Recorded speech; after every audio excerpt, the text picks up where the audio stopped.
नमस्कार बच्चों, विज्ञान की कक्षा में आपका एक बार फिर स्वागत है। तो मैं आपके लिए विज्ञान के पहले 3 वीडियो बना चुका हूं, जिसमें मैंने आपको तत्वों के बारे में, आयनों के बारे में और यौगिकों के बारे में बताया, और रासायनिक समीकरणें कैसे होती है, उनमें यौगिक कैसे अभिक्रिया करते हैं, ये भी मैंने आपको बताया था। आज हम जब रासायनिक समीकरण क्या होती है, ये नंबर 1 सबसे पहले हम जानेंगे कि रासायनिक समीकरण क्या है, यानी रासायनिक समीकरण क्या होती है। और दूसरी बात हम जानेंगे कि रासायनिक समीकरण से किन बातों की अभिव्यक्ति होती है, यानी रासायनिक समीकरणों से किन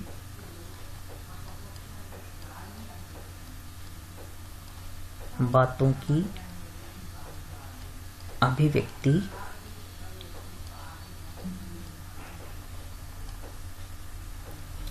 होती है, और ऐसी क्या बातें हैं, कौन कौन सी बातें ऐसी है जो अभिव्यक्ति नहीं होती, और किन बातों की नहीं, किन बातों की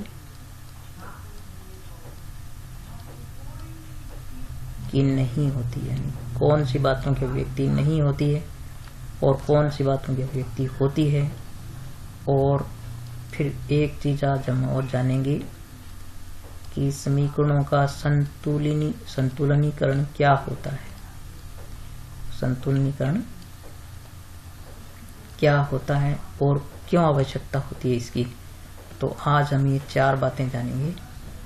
तो हम शुरू करते हैं इसको। तो रासायनिक समीकरण, तो बच्चों आपने समीकरण हम गणित में पढ़ते हैं। तो समीकरण का मतलब ये होता है कि ऐसी बातें जिनके 2 पक्ष हों, और 2 पक्षों में लेफ्ट हैंड साइड और राइट हैंड साइड में कुछ बातों का की अभिव्यक्ति हो, और जिनमें एक संतुलन हो, तो उस प्रकार हम उनको समीकरण कहते हैं। तो यहाँ भी रासायनिक समीकरण से मतलब ये है कि जब पदार्थ रासायनिक अभिक्रिया करते हैं तो उनके भी 2 पक्ष होते हैं, कुछ अभिकार क्रिया करते हैं, कुछ उत्पाद बनते हैं। तो इस प्रकार से उनको जो अभिकारक होते हैं उनको बाएं तरफ लिखते हैं, और जो उत्पाद होते हैं उनको दाएं तरफ लिखते हैं। तो इस प्रकार से रासायनिक समीकरण क्या हुई कि जब रासायनिक अभिक्रिया में कुछ यौगिक भाग लेते हैं तो उनको हम बाएं पक्ष में लिखते हैं, फिर एक तीर का निशान लगाते हैं, और फिर दाएं तरफ से उत्पाद लिखते हैं। तो इस प्रकार का जो ये प्रस्तुतिकरण है, यानी अभिकारकों और उत्पादों को लिखने का जो एक ये तरीका है या जो प्रकार है, इसको हम क्या कहते हैं, रासायनिक समीकरण कहते हैं। तो एक साधारण सी रासायनिक समीकरण को मैं यहाँ पर लिख के आपको बताता हूँ। जैसे हम बहुत एक सिंपलेस्ट सी इक्वेशन ले सकते हैं, जैसे H2 + O2 = 2H2O। तो यहाँ पर हम देखते हैं कि ये हो गया इसका लेफ्ट हैंड साइड, यानी बायां पक्ष। ये हो गया इस समीकरण का बायां पक्ष, और ये हो गया आपके पास यहाँ पर दायां पक्ष। ये हो गया आपका बायां पक्ष और ये हो गया दायां पक्ष। तो आप ये देखते हैं कि यहाँ बीच में लगा हुआ एक तीर का निशान। तो ये तीर का निशान इस बात की अभिव्यक्ति करता है कि अभिक्रिया की गति जो है वो बाएं से दाएं होगी, अर्थात बाईं ओर के जो पदार्थ है वो अभिक्रिया में भाग ले रहे हैं, और दाईं ओर के जो पदार्थ है वो बन रहे हैं। और एक इनके बीच में आपने देखा कि यहाँ पर प्लस लगा हुआ है। तो ये इस बात की अभिव्यक्ति है कि अभिक्रिया में जो 1 से अधिक प्रकार के यौगिक भाग ले रहे हैं। तो पहले हम जब ये बात करते हैं कि भी किन बातों की अभिव्यक्ति होती है, तो देखो यहाँ पर कुछ बातों की अभिव्यक्ति होती है, वो हमें दिखाई दे रहा है कि सबसे पहले तो नंबर 1 जो बात है वो है कि किसी भी रासायनिक समीकरण से हमें नंबर 1 ये पता लग जाता है कि कितने यौगिक, अभिकारक यौगिक क्या है, अभिकारक यौगिक कौन से हैं। ठीक है, और नंबर 2 हमें पता लग जाता है कि उत्पाद यौगिक क्या है। उत्पाद यौगिक क्या है, तो 2 बातें ये पता लगती है। और दूसरा हमें पता लग जाता है कि कौन से तत्व हैं, यानी हमें ये पता लग जाता है कि उनमें तत्व कौन से हैं, यौगिकों में क्या तत्व हैं। जैसे यहाँ पर हम देखते हैं हाइड्रोजन है, यहाँ पर ऑक्सीजन है, यहाँ पर H2O यानी ये जल का एक अणु बना हुआ है। तो इस प्रकार से हमें तत्वों का ज्ञान हो जाता है। तत्वों के अंदर परमाणुओं की संख्या का ज्ञान हो जाता है, यानी परमाणुओं की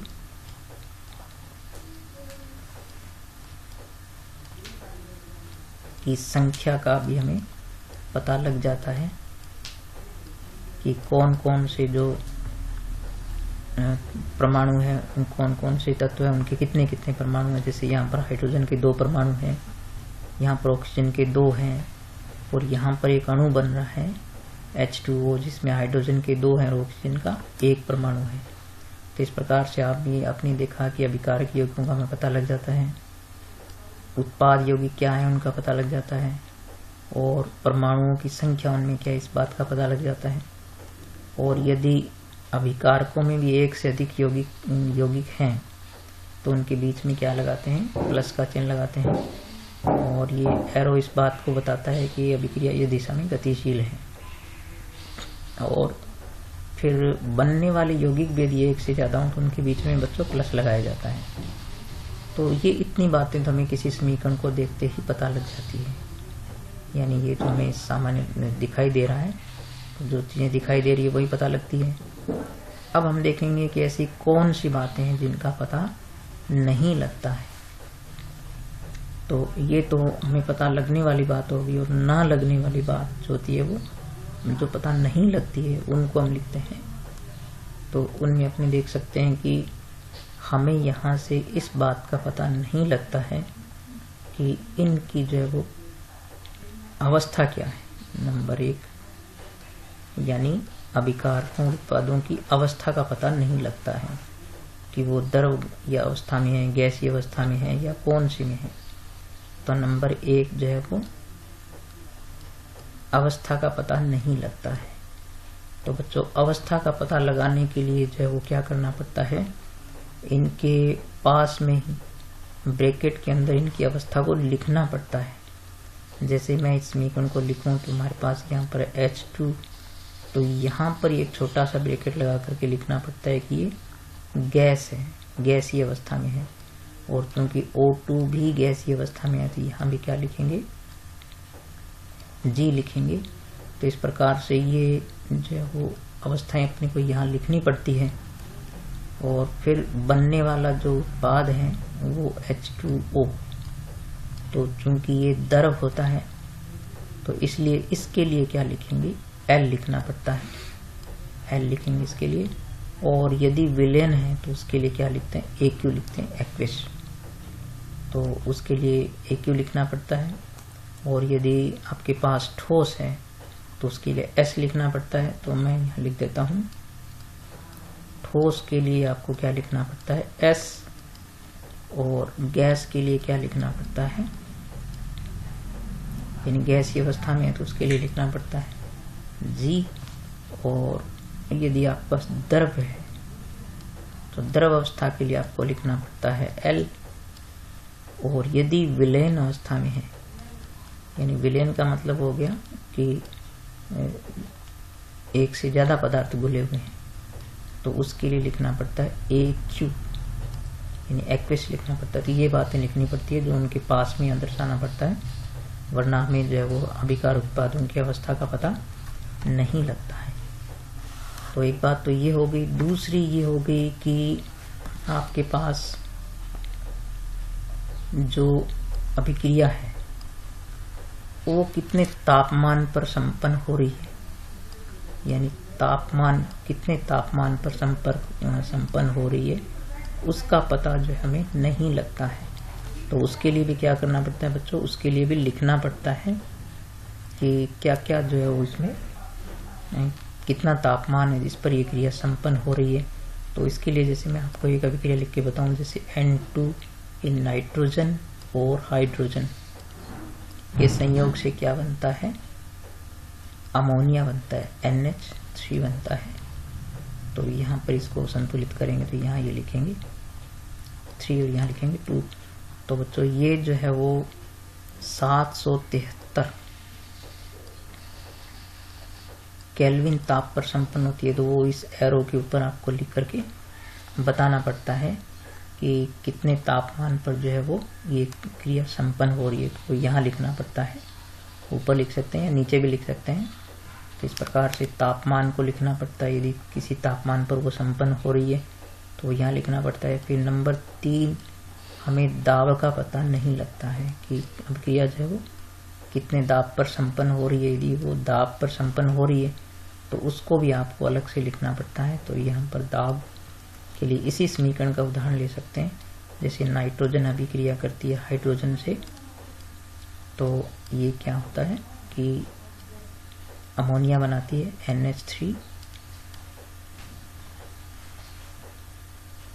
तो ये 200 एटमॉस्फेरिक प्रेशर पर संपन्न होती है, ये 200 वायुमंडलीय दाब पर संपन्न होती है। तो वो यहाँ लिखना पड़ता है, इस एरो के ऊपर लिख सकते हैं, नीचे लिख सकते हैं। इस प्रकार से ये तापमान क्या है, दाब क्या है, वो अलग से अपने यहाँ पर लिखने पड़ते हैं। फिर नंबर 4, इससे हमें ये भी पता नहीं लगता है कि इनका जो है वो उत्प्रेरक क्या है, उत्प्रेरक, और यदि उत्प्रेरक के लिए कोई वर्धक भी है तो वो भी इसके पास में लिखना पड़ता है।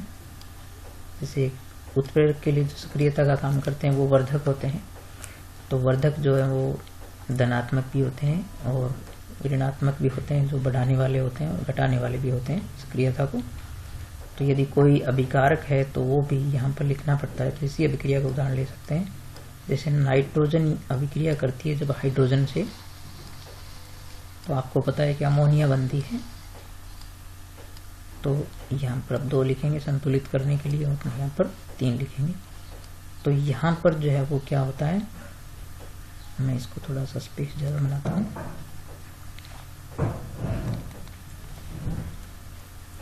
इस एरो को थोड़ा लंबा करते हैं।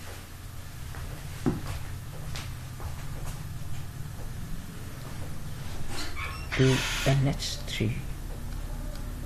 तो यहाँ पर क्या होता है कि जो उत्प्रेरक है वो लौह चूर्ण काम आती है, और इसके लिए जो मोलिब्डेनम होता है वो वर्धक का कार्य करता है। तो यहाँ पर जो है वो ये इस प्रकार से इनके जो उत्प्रेरक या वर्धक है उनको भी यहाँ पर अलग से हमें दिखाना पड़ता है। तो इस प्रकार से बच्चों आपने मुख्य 4 बातें देखी कि अवस्था का पता नहीं लगता है, तापमान का पता नहीं लगता है, दाब का पता नहीं लगता है, उत्प्रेरक का पता नहीं लगता है। तो ये सब चीज़ें हमें अलग से यहाँ पर दर्शानी पड़ती है। और इसके अलावा एक बात और भी है, वो है कि अभिक्रिया जो है वो कैसे माहौल में संपन्न हो रही है, यानी बंद कक्ष में है या खुले में है, वो भी आपको यहाँ से अलग से बताना पड़ता है। यानी खुले में या बंद कक्ष में, ये भी आपको अलग से बताना पड़ता है। और इसके अलावा एक बात और है कि अभिक्रिया जो है वो ऊष्माक्षेपी है या ऊष्मा शोषी है, यानी तापमान उसमें बन रहा है, कितना बन रहा है या कम हो रहा है, तो उसको भी अलग से आपको यहाँ पर आपको बताना पड़ता है। जैसे यानी आप ये कह सकते हैं कि ऊष्मा का उत्सर्जन, यानी ऊष्माक्षेपी अभिक्रिया है तो उसमें ऊष्मा का उत्सर्जन होगा, तो उत्सर्जन हो रहा है या अवशोषण हो रहा है, वो भी आपको अलग से बताना पड़ता है।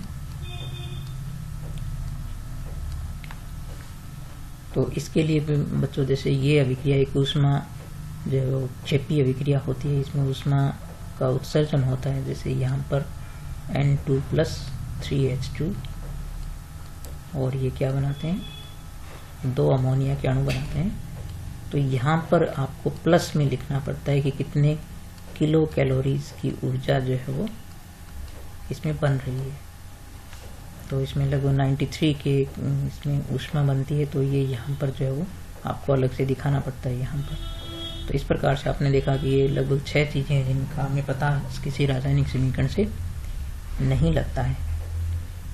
इसके अलावा कुछ जो चीज़ें आप देख सकते हैं कि इनसे हमें इनके अणुभार का भी पता नहीं लगता है, और परमाणु भार वो हमें पता होने पर ही हम उनको पता कर सकते हैं। तो इस प्रकार से क्या चीज़ें जो किसी रासायनिक अभिक्रिया से पता लगती है और क्या चीज़ें जो रासायनिक अभिक्रिया से पता नहीं लगती है, ये बातें हमने यहाँ पर देखी। अब हम यहाँ से सीखेंगे कि अभिक्रियाओं का संतुलनीकरण क्या होता है। तो संतुलनीकरण के लिए आप यहाँ पर देख सकते हैं कि संतुलनीकरण क्या है, यानी अभिक्रिया का संतुलनीकरण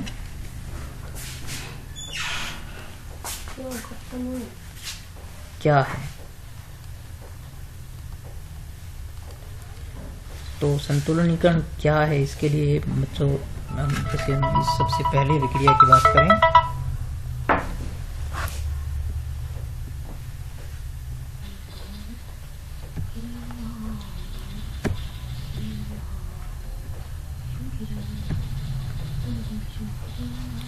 तो संतुलनीकरण की क्या आवश्यकता है और क्यों होती है, इसके लिए हम ये जो समीकरण हमने यहाँ लिखी थी इसी को देखते हैं। जैसे हमने देखा कि यहाँ पर हमारे पास है H2 plus O2 equal to H2O। तो यहाँ हम देखते हैं बच्चों हाइड्रोजन के 2 परमाणु हैं, यहाँ भी हाइड्रोजन के 2 परमाणु है, यहाँ तो ठीक है, लेकिन यहाँ पर ऑक्सीजन के 2 है, लेकिन यहाँ ऑक्सीजन का 1 ही है। इस प्रकार से इन दोनों में एक असंतुलन है कि दोनों तरफ परमाणुओं की संख्या बराबर नहीं है। परमाणुओं की संख्या बराबर नहीं है तो दोनों तरफ परमाणु भार अणुभार भी बराबर नहीं होंगे।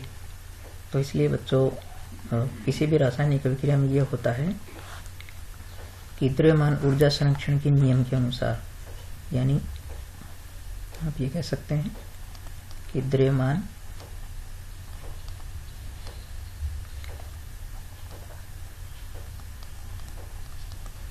ऊर्जा संरक्षण